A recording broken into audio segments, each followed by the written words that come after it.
कैसे हैं आप? कैसी चल रही है पढ़ाई? हम लोग पढ़ रहे हैं चैप्टर 9 उपसहसंयोजी यौगिक, ठीक है ना, जिसमें हम उपसहसंयोजी यौगिक यानी संकुल यौगिकों का बंधन आसानी से पढ़ चुके हैं कि वीबीटी और सीएफटी यानी कि संयोजकता बंध सिद्धांत और क्रिस्टल क्षेत्र सिद्धांत के अनुसार बंधन को कैसे समझाया गया है। अब इस वीडियो में हम संकुलों के या उपसहसंयोजी यौगिकों के स्थायित्व के बारे में कुछ चर्चा करेंगे।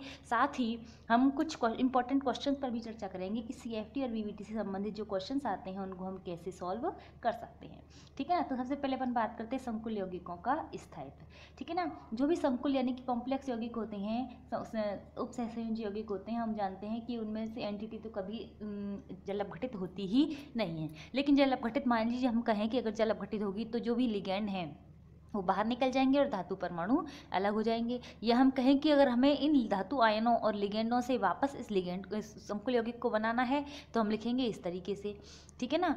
M + N जो धातु परमाणु है प्लस XL, X कोई संख्या है L की लिगेंड्स की, और ये MLX + N मिलाकर एक उपसहसंयोजी यौगिक का निर्माण कर रहे हैं। तो द्रव्यानुपाती क्रिया के नियम से साम्यावस्था स्थिरांक K क्या होगा? ये होगा उत्पाद का सक्रिय द्रव्यमान बटे अभिकारकों का सक्रिय द्रव्यमान, यानी कि MLX की पावर N का सक्रिय द्रव्यमान बटे M + N × L की पावर X। यहाँ इस K को ही हम संकुल यौगिक का साम्यावस्था स्थिरांक कहते हैं। और इस स्थिरांक का मान जितना ज़्यादा होगा यौगिक का स्थायित्व भी उतना ही ज़्यादा होगा, ठीक है ना। अब यहाँ देखिए हम एज्यूम करते हैं कि यहाँ ये X जो लिगेंड जुड़े हैं ये एक बार में नहीं जुड़े बल्कि एक के बाद एक जुड़े हैं, ठीक है ना। तो देखिए एक के बाद एक मान लीजिए हम मान रहे हैं क्योंकि ML6 का निर्माण हो रहा है तो इन 6 पदों में हो रहा है। सबसे पहले एक लिगेंड जुड़ा तो उससे Ml बन गया, इसके लिए साम्यावस्था स्थिरांक था K1 और K1 की वैल्यू क्या होगी? यहाँ K1 बराबर होगा ML1 की power +N upon M + N × L, ठीक है ना। ये फिर इसमें एक और L जुड़ता है तो ML2 बनेगा, इसके लिए साम्यावस्था स्थिरांक आएगा K2 निकालेंगे तो ये ML2 अपॉन ML × L, ये वाला ऐसे कैसे आ जाएगा। फिर एक और लिगेंड जुड़ता है तो ML3 बनेगा, फिर K3 निकलेगा, फिर ML4 बनेगा तो एक और L जुड़ेगा, फिर K4 निकलेगी। इस तरह से 6 पदों में जब इसका निर्माण होगा तो 6 साम्यावस्था स्थिरांक निकलेंगे K1 से लेके K6 तक। और हम ये कहते हैं कि इसका साम्यावस्था स्थिरांक K जो होता है ये पदशः स्थिरांकों के गुणनफल के बराबर होता है। पदशः स्थिरांक मतलब स्टेप बाय स्टेप जो हमने किया है, तो ये जो स्थिरांक मिले हैं ना हमें K1 से लेके K6 तक, इन्हीं को हम पदशः स्थिरांक कहते हैं। तो यहाँ K क्या हो गया? K बराबर हो गया K1 × K2 × K3 × K4 × K5 × K6, ठीक है ना। तो इस तरीके से यहाँ ये जो साम्यावस्था स्थिरांक है इन इस पदशः स्थिरांकों के मानों पर निर्भर करता है। लेकिन कई उदाहरण हमने ऐसे देखे हैं कि धातु आयन एक ही है लेकिन अलग अलग लिगेंडों के साथ उसके आयन यौगिक बनते हैं तो उनका स्थायित्व भी अलग अलग होता है। अर्थात एक ही धातु आयन के विभिन्न लिगेंडों के साथ K का मान अलग अलग होता है, अर्थात स्थायित्व भी अलग अलग होता है। अतः किसी संकुल का स्थायित्व निम्न कारकों पर निर्भर करता है। सबसे पहला है केंद्र धातु आयन की त्रिज्या। केंद्रीय धातु आयन की त्रिज्या जितनी कम होगी उसमें प्रभावी नाभिकीय आवेश उतना ही ज़्यादा होगा। प्रभावी नाभिकीय आवेश जितना ज़्यादा होगा वो लिगैंड को उतना ही ज़्यादा आकर्षित करेगा, और लिगैंड को जितना आकर्षित करेगा उसका स्थायित्व भी उतना ही ज़्यादा हो जाएगा, ठीक है ना। धातु आयन की त्रिज्या जितनी छोटी, प्रभावी नाभिकीय आवेश उतना ज़्यादा, प्रभावी नाभिकीय आवेश ज़्यादा तो स्थायित्व भी ज़्यादा, यानी त्रिज्या और स्थायित्व एक दूसरे के समानुपाती हो गए। यानी अगर धनायनों की त्रिज्या छोटी होती जाएगी तो स्थायित्व लगातार बढ़ता जाएगा। जैसे अपन बात करें कि अगर समान लिगेंडों के साथ हम क्रोमियम से लेकर Cu+2 तक के आयनों की बात करें तो Cr+2 के बाद Mn+2, Fe+2, Co+2, Ni+2 और Cu+2 के स्थायित्व लगातार बढ़ते जाएंगे, ठीक है ना। दूसरा है केंद्रीय धातु परमाणु यानी CMA पर आवेश की मात्रा। जब हम यहाँ कह रहे थे कि त्रिज्या छोटी होती है तो प्रभावी नाभिकीय आवेश बढ़ जाता है। अब यहाँ क्या कह रहे हैं कि जब आवेश की मात्रा बढ़ेगी तो आवेश घनत्व बढ़ेगा, यानी आकार तो छोटा हो जाएगा और आवेश बढ़ जाएगा। तो आवेश घनत्व बढ़ेगा, आवेश घनत्व बढ़ेगा तो लिगैंड के लिए आकर्षण बल बढ़ेगा, और आकर्षण बढ़ेगा तो स्थायित्व भी बढ़ता जाएगा। जैसे K3FeCN6 इसमें Fe+3 ऑक्सीकरण अवस्था में है और K4FeCN6 इसमें Fe+2 ऑक्सीकरण अवस्था में है। तो Fe+3 पर आवेश घनत्व ज़्यादा होगा, Fe+2 पर आवेश घनत्व कम होगा, तो ये वाला संकुल ज़्यादा स्थायी होगा, ये वाला संकुल कम स्थायी होगा। इसी प्रकार CuNH3+3 CuNH3 होल 6 +2। यहाँ कोबाल्ट +3 ऑक्सीकरण अवस्था में है, यहाँ कोबाल्ट +2 ऑक्सीकरण अवस्था में है, तो इस पर आवेश घनत्व ज़्यादा, आवेश ज़्यादा, तो इसका स्थायित्व भी ज़्यादा। क्लियर? दो कारण तो हो गए, ये दोनों ही केंद्रीय धातु परमाणु से संबंधित हैं, केंद्रीय धातु परमाणु की त्रिज्या और उसका आवेश। अब दो जो कारण हैं वो लिगेंड से संबंधित हैं। तो पहला कारण है लिगेंड से संबंधित लिगेंड की प्रकृति। लिगेंड की प्रकृति का मतलब क्या है? यहाँ लिगेंड का काम क्या होता है? इलेक्ट्रॉन दान करना। तो जो लिगेंड जितनी आसानी से इलेक्ट्रॉन दान करेगा उतना ही ज़्यादा प्रबल बंध बनाएगा, ठीक है ना। और इलेक्ट्रॉन दान कब करेगा? जब उस पर इलेक्ट्रॉन युग्म की उपलब्धता आसानी से होगी, ठीक है ना। अर्थात जहाँ धात्ता परमाणु की इलेक्ट्रॉन युग्म प्रदान करने की प्रवृत्ति यानी कि क्षारीयता बढ़ती जाती है, स्थायित्व भी बढ़ता जाता है। जैसे क्रोमियम के दो संकुल हैं, एक फ्लोरीन के साथ और एक क्लोरीन के साथ। क्योंकि फ्लोरीन की विद्युतनीयता ज़्यादा होती है, आकार छोटा होता है, इसलिए इलेक्ट्रॉन आसानी से उपलब्ध करवा देता है, दान कर देता है, इसीलिए इसकी क्षारीयता ज़्यादा होती है, इसकी क्षारीयता कम होती है, इसीलिए CrF6-3 ज़्यादा स्थायी है और CrCl6-3 कम स्थायी है, ठीक है ना। इसी तरीके से CuCN4 और CuNH3 होल 4, यहाँ C पर ऋणावेश होता है दाता परमाणु N से यहाँ इसको उपसैसिव बंध के रूप में भी प्राप्त हो रहा है। तो यहाँ पर ये C की जो इलेक्ट्रॉन दान करने की प्रवृत्ति है नाइट्रोजन से ज़्यादा है, इसीलिए साइनो यौगिक जो होते हैं वो ज़्यादा स्थायी होते हैं बजाय एमीन संकुलों के, ठीक है ना। और अगला होता है किलेटीकरण, जो हम पहले ही पढ़ चुके हैं। किलेटीकरण यानी कि विषम चक्रीय वलयों का बनना। विषम चक्रीय वलय जितनी ज़्यादा होती हैं यौगिक का स्थायित्व उतना ही ज़्यादा होता चला जाता है, ठीक है ना। ये तो मुख्य 4 कारण थे जो हमें बताते हैं कि कौन सा संकुल ज़्यादा स्थायी होगा और कौन सा यौगिक कम स्थायी होगा, ठीक है। अब इस वीडियो में हम CFT और BBT और इनके स्थायित्व से लेकर कुछ क्वेश्चंस को डिस्कस करते हैं, ठीक है। देखिए NiCN4 तथा NiCl4 की विभिन्न गुणों की व्याख्या मैंने एक साथ लिख दिया इस क्वेश्चन को। विभिन्न गुणों का मतलब क्वेश्चन ऐसे आ जाता है कि इनमें से ये वर्ग समतलीय होता है जबकि ये चतुष्फलकीय होता है, क्यों। क्वेश्चन ये भी आ जाता है कि ये रंगहीन होता है, ये रंगीन होता है, क्यों। क्वेश्चन ऐसे भी पूछ लिया जाता है कि ये प्रतिचुंबकीय होता है, ये अनुचुंबकीय होता है, क्यों, ठीक है। तो इस तरह से कुछ भी क्वेश्चन आ जाते हैं, तो इसकी BBT के आधार पर हम व्याख्या करेंगे। तो हम पहले ही पढ़ चुके हैं। सबसे पहले हमें क्या करना है, इनका ऑक्सीकरण अवस्था निकाल ली। देखिए इसमें और NiCl4 दोनों में ही ऑक्सीकरण अवस्था कितनी है? +2 है। तो इनका पहले इलेक्ट्रॉनिक विन्यास लिखते हैं। Ni का परमाणु क्रमांक 28 होता है, Ar3D8 +2 निकल गए तो S के 2 इलेक्ट्रॉन निकल गए तो 3D8 बचा। फिर इसका इलेक्ट्रॉनिक विन्यास हमने चक्रण के रूप में दिखा दिया। 3D8 का मतलब 3 युग्मित इलेक्ट्रॉन है और 2 अयुग्मित इलेक्ट्रॉन हैं। यहाँ तक तो लिगेंड की प्रकृति का कोई प्रभाव होता ही नहीं है। अब देखते हैं यहाँ कि CN- तो कैसा लिगेंड है? प्रबल लिगेंड। प्रबल लिगेंड है तो क्या करेगा? ये इलेक्ट्रॉनों का युग्मन करवा देगा, तो इलेक्ट्रॉनों को यहाँ डाल देगा, ठीक है। यहाँ डाल देगा तो ये D कक्षक खाली हो गया, इसका D कक्षक खाली हो गया। 4 इसकी समन्वय संख्या है, 4 रिक्त कक्षक चाहिए इसको, तो 1 D 1 S और 2 P मिलकर DsP2 संकरण कर लेंगे, ठीक है ना। जबकि Cl- लिगेंड एक दुर्बल लिगेंड है, दुर्बल लिगेंड है तो ये इनको युग्मित नहीं कर पाएगा, युग्मित नहीं कर पाएगा तो 4 जो रिक्त कक्षक मिलेंगे वो 1 S मिलेगा और तीनों P मिलेंगे, तो इसमें sp3 संकरण होगा, ठीक है ना। तो देखिए यहाँ CN- लिगेंड होने की वजह से इसमें तो हो गया DsP2 संकरण और इसमें हो गया sp3 संकरण। sp3 संकरण हुआ तो ये बन गया चतुष्फलकीय, DsP2 संकरण हुआ तो ये बन गया वर्ग समतलीय। लिगेंड की प्रकृति पर निर्भर कर गया, ठीक है। हमसे ये पूछा जाए कि ये रंगहीन होता है और ये रंगीन होता है, क्यों। तो देखिए आपको यहाँ पर अयुग्मित इलेक्ट्रॉन एक भी नहीं दिख रहा, तो जब अयुग्मित इलेक्ट्रॉन है ही नहीं तो यौगिक रंगहीन होगा। जबकि इसमें हमें 2 अयुग्मित इलेक्ट्रॉन दिख रहे हैं तो ये यौगिक रंगीन होता है, हरे रंग का होता है, ठीक है ना। चुंबकीय गुण भी अयुग्मित इलेक्ट्रॉनों पर निर्भर करते हैं, तो इसमें हमें कोई अयुग्मित इलेक्ट्रॉन नहीं दिख रहा तो ये प्रतिचुंबकीय है, जबकि इसमें अयुग्मित इलेक्ट्रॉन दिखाई दे रहा है इसीलिए ये अनुचुंबकीय है, ठीक है ना। बिल्कुल सेम इसी तरीके से क्वेश्चन लिखा जाता है, जैसे PtF4-2 और PtNH3 होल 4 की तुलना करो। इसमें भी सेम है, दोनों में Pt+2 ऑक्सीकरण अवस्थाओं में हैं, ठीक है। यहाँ फ्लोराइड एक दुर्बल क्षेत्र लिगेंड है, यहाँ अमोनिया एक प्रबल क्षेत्र लिगेंड है। तो प्रबल क्षेत्र लिगेंड वाला यौगिक कैसा हो जाएगा? ऐसा, यानी CN जैसा वर्ग समतलीय बनेगा, प्रतिचुंबकीय बनेगा, रंगहीन बनेगा। जबकि दुर्बल क्षेत्र वाला संकुल चतुष्फलकीय बनेगा, अनुचुंबकीय बनेगा, रंगीन बनेगा, ठीक है ना।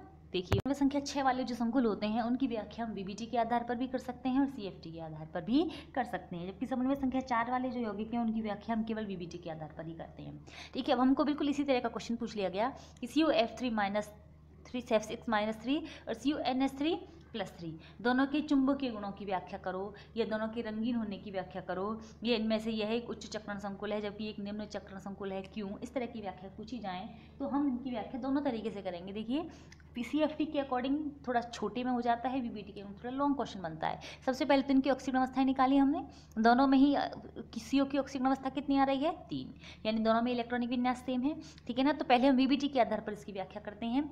सबसे पहले CO का परमाणु क्रमांक होता है 27, 27 में से 3 इलेक्ट्रॉन त्याग दिए गए, बचे 24, तो 18 तो AR तक हो ही जाते हैं और D में आएंगे फिर 6 यानी 3D6। इसका चक्रण दिखा दिया। अब वही चीज़ जैसे अभी हमने क्या था, F कैसा था, एक दुर्बल क्षेत्र लिगेंड है और अमोनिया एक प्रबल क्षेत्र लिगेंड है, तो युग्मन का प्रभाव देखेंगे। F- और दुर्बल क्षेत्र लिगेंड है तो इनको युग्मित नहीं कर पाएगा। समन्वय से 6 के लिए इसको फिर 1 2 3 4 5 6 यानी कि sp3d2 संकरण करना पड़ेगा, ठीक है ना। sp3d2 संकरण हो जाएगा और इसमें उपसहसुजी बंध बन जाएगी, जबकि NH3 एक प्रबल क्षेत्र लिगेंड है। प्रबल क्षेत्र लिगेंड होने के कारण क्या करेगा, इन 4 इलेक्ट्रॉनों को युग्मित कर देगा और जैसे ही 4 इलेक्ट्रॉन युग्मित होंगे तो ये 2 कक्षक खाली हो जाएंगे।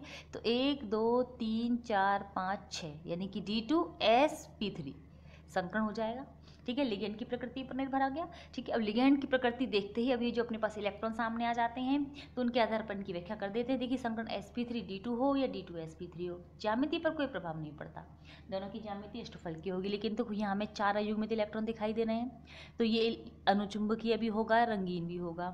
लेकिन हमें एक भी अयुग्मित इलेक्ट्रॉन दिखाई नहीं दे रहा, तो ये प्रतिचुंबकीय भी होगा, रंगहीन भी होगा, ठीक है ना। इसमें देखिए बाहर वाले D कक्षक काम में आए हैं, तो ये उच्च चक्रण या बाह्य कक्षक संकुल होगा, जबकि इसमें अंदर वाले D कक्षक काम में आए हैं तो ये निम्न चक्रण या आंतरिक कक्षक संकुल होगा, ठीक है ना। ये तो हमने व्याख्या कर दी किसके आधार पर, VBT के आधार पर। अब CFT के आधार पर देखा कितना ईजी है। पहले हमने इलेक्ट्रॉनिक विन्यास लिख दिया, ये इलेक्ट्रॉनिक विन्यास लिख दिया। इलेक्ट्रॉनिक विन्यास लिखने के बाद हमने CFT के आधार पर ये बना दिया। क्या क्या इलेक्ट्रॉनिक विन्यास आ रहा था इसका, D6। अब हमें केवल D6 से मतलब है, D में 6 इलेक्ट्रॉन भर दिए। अब F- एक दुर्बल क्षेत्र लिगेंड है जिसके कारण विपाटन का मान कम होता है, पढ़ा है हमने। और अमोनिया एक प्रबल क्षेत्र लिगेंड है, उसके कारण विपाटन की मात्रा ज़्यादा होगी, ठीक है ना। जब दुर्बल क्षेत्र लिगेंड होता है तो विपाटन की ऊर्जा इतनी कम होती है कि युग्मन ऊर्जा ज़्यादा हो जाती है। तो इलेक्ट्रॉनों को हम भरेंगे हुंड के नियम के अनुसार, 1 2 3 4 5 और 6वां इलेक्ट्रॉन युग्मित हो जाएगा। जबकि प्रबल क्षेत्र लिगेंड में विपाटन ऊर्जा इतनी ज़्यादा हो जाती है कि इलेक्ट्रॉन युग्मित आसानी से हो जाते हैं बजाय ऊपर जाने के, तो पहले 6 के 6 इलेक्ट्रॉन यहीं भर जाएंगे। तो अब यहाँ देखो हमें सब कुछ दिखाई दे रहा है, यहाँ हमें 4 अयुग्मित इलेक्ट्रॉन दिखाई दे रहे हैं, ठीक है ना। तो इसका मतलब ये कैसा होगा, अनुचुंबकीय होगा, रंगीन भी होगा, लेकिन ये प्रतिचुंबकीय होगा, रंगीन होगा क्योंकि इसमें एक भी अयुग्मित इलेक्ट्रॉन नहीं है। और इसमें सभी सारे के सारे इलेक्ट्रॉन निम्न ऊर्जा कक्षकों में ही भर गए तो एक निम्न चक्रण संकुल होगा, जबकि इसमें इलेक्ट्रॉन ऊपरी कक्षकों में भी चले गए तो इसे उच्च चक्रण संकुल भी कहलाएगा, ठीक है ना। तो इस छोटे से तरीके से हम CFT के अकॉर्डिंग व्याख्या कर सकते हैं। और देखते हैं एग्जाम्पल। देखिए Fe के 2 संकुल हैं पानी के साथ, hexa aqua iron second plus ion और हेक्सासाइनोफेरेट सेकंड के जलीय विलयन के रंग भिन्न भिन्न क्यों होते हैं।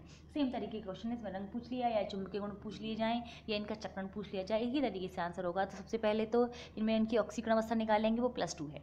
तो Fe का इलेक्ट्रॉनिक विन्यास होता है Ar3d6 4s2, तो +2 में हो जाएगा Ar3d6 4s, बिल्कुल जैसा अभी कोबाल्ट में था सेम।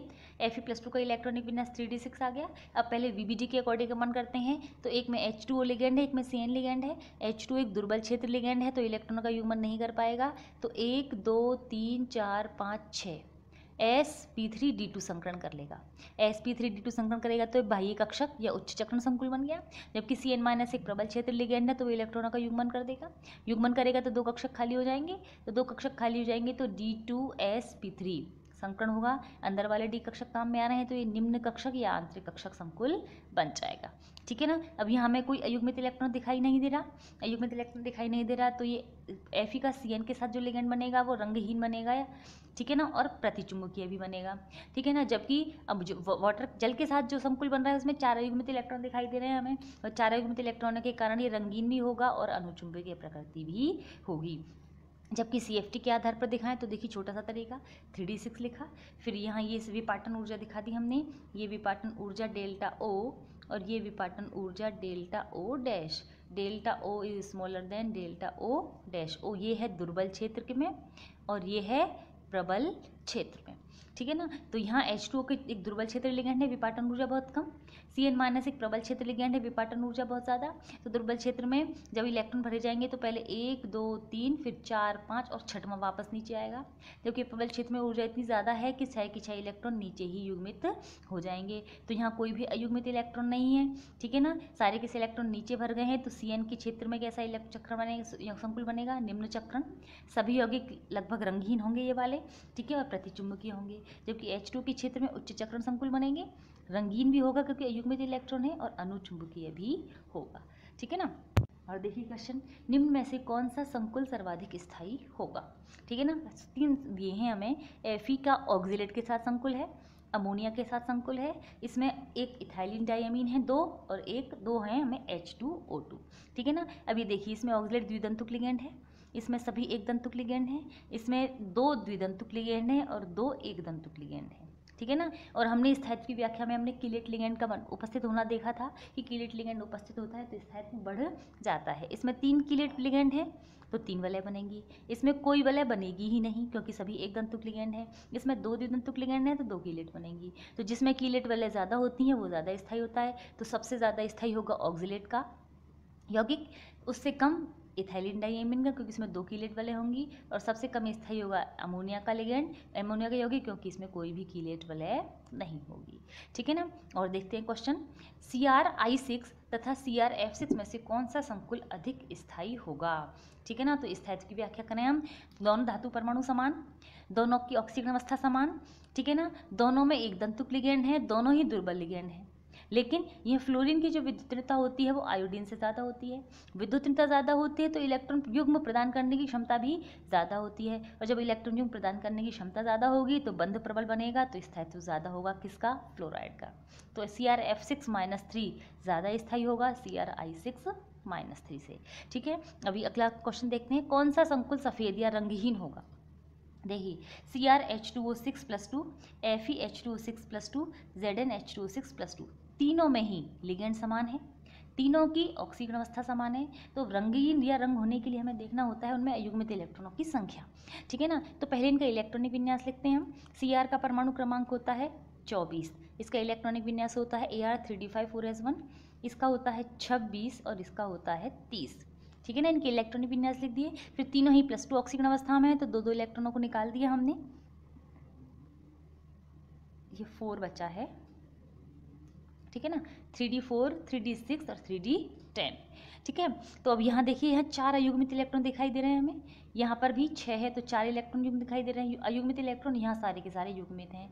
जब यहाँ अयुग्मित इलेक्ट्रॉन उत्पन्न हो गए तो ये दोनों रंगीन होंगे, और यहाँ सारे के सारे इलेक्ट्रॉन युग्मित हैं तो इसका रंगीन होने का कोई सवाल ही नहीं है ना। इसका मतलब ये कैसा होगा, श्वेत या रंगहीन होगा, ठीक है ना। इसी तरीके से देखिए और क्वेश्चन, ZnH2O6+2 और ZnNS3O6+2 दोनों ही श्वेत होते हैं, जबकि हमने एग्जाम्पल्स में देखा है, जैसे Fe के एग्जाम्पल्स देखे हम कि Fe का NS3 के साथ जो यौगिक होता है, इस तरीके से बनाया अगर हम, तो ये तो बनेगा रंगहीन, जबकि इसका हम H2O के साथ अगर संकुल बना दें तो वो हो जाएगा रंगीन। यानी लिगेंड बदलने से यहाँ इनकी जब रंग बदल जाता है तो Zn के साथ ऐसा क्यों नहीं है, ठीक है, क्यों नहीं है, क्योंकि Zn दोनों में ही कैसे ऑक्सीजन अवस्था में है, +2 में। देखिए यहाँ, और Zn जब +2 ऑक्सीजन अवस्था में है तो D10 अवस्था है, D10 है तो D कक्षक जब पूरा ही भरा हुआ है, सभी इलेक्ट्रॉन युग्मित हैं, तो इसके साथ चाहे दुर्बल लिगेंड जुड़े चाहे प्रबल लिगेंड जुड़े, जब इलेक्ट्रॉन पहले से ही युग्मित हैं तो इनको और भी ज़्यादा युग्मित करने की कोई संभावना नहीं है। इसलिए जब सब D10 विन्यास है, पूर्ण पूरित विन्यास है, सभी इलेक्ट्रॉन युग्मित हैं, तो इसके रंग उत्पन्न होने की संभावना ही नहीं होती। इसीलिए Zn के यौगिक कभी भी रंगीन नहीं होते, ठीक है। इस तरीके से क्वेश्चन पूछे जाते हैं जिनको हम शॉर्ट में CFT के अकॉर्डिंग या लॉन्ग वे में VBT के अकॉर्डिंग एक्सप्लेन कर सकते हैं। Thank you.